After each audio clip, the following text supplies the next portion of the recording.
ಲೋಕಸಭೆ ಚುನಾವಣೆಗೆ ಕಾಂಗ್ರೆಸ್ ರಣತಂತ್ರ, ದೇಶಾದ್ಯಂತ ಕಾಂಗ್ರೆಸ್ ಕಾರ್ಯಕರ್ತರ ಸಭೆ. ಹಾಯ್ ಹಲೋ ನಮಸ್ಕಾರ ವೀಕ್ಷಕರೇ, ಕರ್ನಾಟಕ ಟಿವಿಗೆ ಸ್ವಾಗತ. ನಾನು ಯೋಗೇಶ್ ಈಶ್ವರ್. ಈ ಬಾರಿಯ ಲೋಕಸಭಾ ಚುನಾವಣೆಗೆ ಕಾಂಗ್ರೆಸ್ ದೇಶಾದ್ಯಂತ ಅತಿ ದೊಡ್ಡ ತಯಾರಿಯನ್ನ ಮಾಡ್ಕೊಳ್ತಾ ಇದೆ. ಎನ್ಡಿಎ ಮೈತ್ರಿಕೂಟದ ಹ್ಯಾಟ್ರಿಕ್ ಗೆಲುವಿಗೆ ಬ್ರೇಕ್ ಅನ್ನು ಹಾಕಬೇಕು, INDA ಮೈತ್ರಿಕೂಟ ಯಶಸ್ಸಿನ ಹಾದಿಯಲ್ಲಿ ಸಾಗಬೇಕು, ಸ್ಟ್ರಾಂಗ್ ಕಂಬ್ಯಾಕ್ ಅನ್ನ ಮಾಡಬೇಕು ಅನ್ನೋದಕ್ಕೆ ಕಾಂಗ್ರೆಸ್ ಟೊಂಕ ಕಟ್ಟಿ ಎಲ್ಲ ರೀತಿಯ ನಾಯಕತ್ವವನ್ನು ವಹಿಸಿಕೊಳ್ಳೋಕೆ ರೆಡಿಯಾಗಿದೆ. ಇದೇ ಕಾರಣಕ್ಕಾಗಿ ಕಾಂಗ್ರೆಸ್ ಅಧಿಕಾರದಲ್ಲಿರುವಂತಹ ರಾಜ್ಯಗಳ ಜೊತೆಯಲ್ಲೇ ಆ ರಾಜ್ಯಗಳೂ ಸೇರಿದಂತೆ ಇಡೀ ದೇಶದಲ್ಲಿ ಈ ಹಾಲನ್ನ ಬೆಳಗ್ಗೆ ಎದ್ದ ತಕ್ಷಣ ತಪ್ಪದೆ ನೀವು ಕುಡಿದು ನಿಮ್ಮ ಮಕ್ಕಳಿಗೂ ಪ್ರತಿದಿನ ಕೊಡಿಸಿ. ಸಿರಿಧಾನ್ಯದಿಂದ ತಯಾರಾದಂತಹ ಹಾಲು, ಯಾವುದೇ ರಾಸಾಯನಿಕ ಬಣ್ಣ ಬಳಸದೆ ತಯಾರಿಸಿದಂತ ಜೀನಿ ಸಿರಿಧಾನ್ಯಗಳ ಹಾಲು.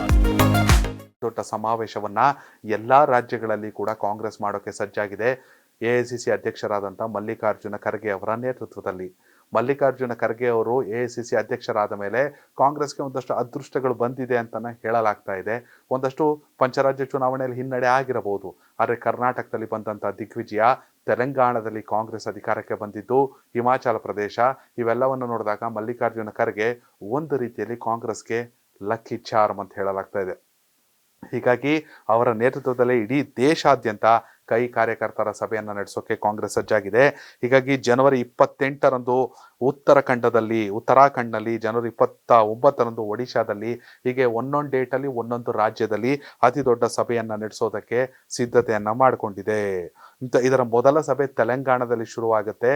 ತೆಲಂಗಾಣದಲ್ಲಿ ಆನಂತರದಲ್ಲಿ ಜನವರಿ 28ಕ್ಕೆ ಉತ್ತರಾಖಂಡ್, 29ಕ್ಕೆ ಒಡಿಶಾ, ಫೆಬ್ರವರಿ 3ರಂದು ದೆಹಲಿಯಲ್ಲಿ, ಫೆಬ್ರವರಿ 4ಕ್ಕೆ ಕೇರಳದಲ್ಲಿ, ಫೆಬ್ರವರಿ 10ಕ್ಕೆ ಹಿಮಾಚಲ ಪ್ರದೇಶದಲ್ಲಿ, 11ರಂದು ಪಂಜಾಬ್ನಲ್ಲಿ ರಾಜ್ಯ ಮಟ್ಟದ ಸಮಾವೇಶವನ್ನು ನಡೆಸಲಾಗುತ್ತೆ. ಇನ್ನು ಫೆಬ್ರವರಿ 13ರಂದು ತಮಿಳುನಾಡು ಮತ್ತು ಫೆಬ್ರವರಿ 15ರಂದು ಜಾರ್ಖಂಡ್ನಲ್ಲಿ ರ್ಯಾಲಿಗಳು ನಡೆಯಲಿವೆ ಎಂದು KC ವೇಣುಗೋಪಾಲ್ ಈ ವಿಚಾರವನ್ನು ತಿಳಿಸಿದ್ದಾರೆ. ಹೌದು ವೀಕ್ಷಕರೇ, ಒಂದ್ ಕಡೆ P. ಚಿದಂಬರಂ ಅವರ ನೇತೃತ್ವದಲ್ಲಿ ಸಿದ್ದರಾಮಯ್ಯ ಅವರು ಇರುವಂತಹ ಸಮಿತಿಯಲ್ಲಿ ಪ್ರಣಾಳಿಕೆಯನ್ನು ಸಿದ್ಧಪಡಿಸೋಕೆ ಜನರಿಗೆ ಅವಕಾಶವನ್ನ ಕೊಟ್ಟಿದೆ ಕಾಂಗ್ರೆಸ್. ನಿಮ್ಮ ಪ್ರಣಾಳಿಕೆ ಯಾವ ರೀತಿ ಬೇಕು, ಯಾವ ಸರ್ಕಾರ ಆಡಳಿತಕ್ಕೆ ಬಂದರೂ ಪ್ರಣಾಳಿಕೆಯಲ್ಲಿ ಏನಿರಬೇಕು, ಕಾಂಗ್ರೆಸ್ಸಿಗರು ಏನು ಕೊಡಬೇಕು, ನೀವು ನಮ್ಮನ್ನ ಗೆಲ್ಸಿದ್ರಿ ಅಂತ ಜನರಿಗೆ ಅವಕಾಶವನ್ನು ಕೊಟ್ಟಿದ್ದಾರೆ. ಈ ಎಲ್ಲಾ ರೀತಿಯ ಹೊಸ ಸ್ಟ್ರಾಟಜಿಯೊಂದಿಗೆ ಸಿದ್ದರಾಮಯ್ಯ ಅವರು ಪ್ಯಾನ್ ಇಂಡಿಯಾ ಸ್ಟಾರ್ ಆಗ್ತಿದ್ದಾರೆ. ಎಲ್ಲ ಕಡೆ ಅವರ ಪ್ರಚಾರ ಇರುತ್ತೆ. ಜೊತೆಯಲ್ಲಿ ಇದೀಗ ಮಲ್ಲಿಕಾರ್ಜುನ ಖರ್ಗೆ ಅವರ ನೇತೃತ್ವದಲ್ಲಿ ಇಡೀ ದೇಶದ ಎಲ್ಲಾ ರಾಜ್ಯಗಳಲ್ಲಿ, ಬಹುತೇಕ ರಾಜ್ಯಗಳಲ್ಲಿ, ಆಲ್ಮೋಸ್ಟ್ ಎಲ್ಲ ಸ್ಟೇಟ್ಗಳಲ್ಲಿ ಕೂಡ ಅತಿ ದೊಡ್ಡ ಕಾಂಗ್ರೆಸ್ ಸಮಾವೇಶ. ವೀಕ್ಷಕರ, ನಿಮ್ಮ ಪ್ರಕಾರ ಕಾಂಗ್ರೆಸ್ ಈ ಬಾರಿ ಯಶಸ್ಸನ್ನು ಸಾಧಿಸೋಕೆ ಸಾಧ್ಯನಾ ಮೋದಿ ಅಲೆಯ ಮುಂದೆ?